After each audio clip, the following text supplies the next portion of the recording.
আপনার সঞ্চয়টা খুবই জরুরি। একজন প্রবাসীর আসলে এরকম গহনা কিনে সঞ্চয়টা করা খুবই দরকার। কত নিছেন? $477 22 ক্যারেট। আর আজকে আপা কিন্তু নিল এই ফিঙ্গারিংটি। এটি কিন্তু আগামী দিনের ভবিষ্যৎ। একজন প্রবাসীর আসলে এই স্বর্ণের গহনা কিনে তিল করে জমাইতে হয়, কারণ এই যদি আপনি তিল করে জমান আগামী দিনে কিন্তু এটা আপনার একটা বিগ অ্যামাউন্ট হয়ে দাঁড়াইব।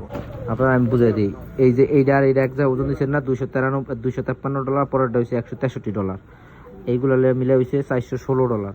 আর আপনার ওটার প্রাইস হচ্ছে টোটালি হয়েছিল গিয়ে আপনার $635। ওই যে রাতে দিচ্ছেন এই যে 152 হচ্ছে একজন প্রবাসীর আগামী দিনের ভবিষ্যৎ। ঠিক আছে, আপনার আগামী দিনের ভবিষ্যৎ। আর আপনার সঞ্চয়টা খুবই জরুরি। একজন প্রবাসীর আসলে এরকম গহনা কিনে সঞ্চয়টা করা খুবই দরকার। এই দুইটা দিয়ে আপায় চেঞ্জ করে, পুরাতন এই দুইটা ফিঙ্গারিং চেঞ্জ করে আর কি এটা নিতেছে। তো টোটালি আপনার $230 ভরা লাগবে। 18,477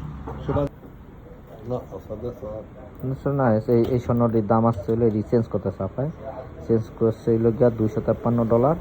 আর টোটালি নিল এই স্বর্ণটা আপনার 22 ক্যারেটের একটা ফিঙ্গারিং দুবাই $477 দিয়ে আর কি। কত নিছেন এটা? দাঁড়ান, কত টাকা নিছেন? $477।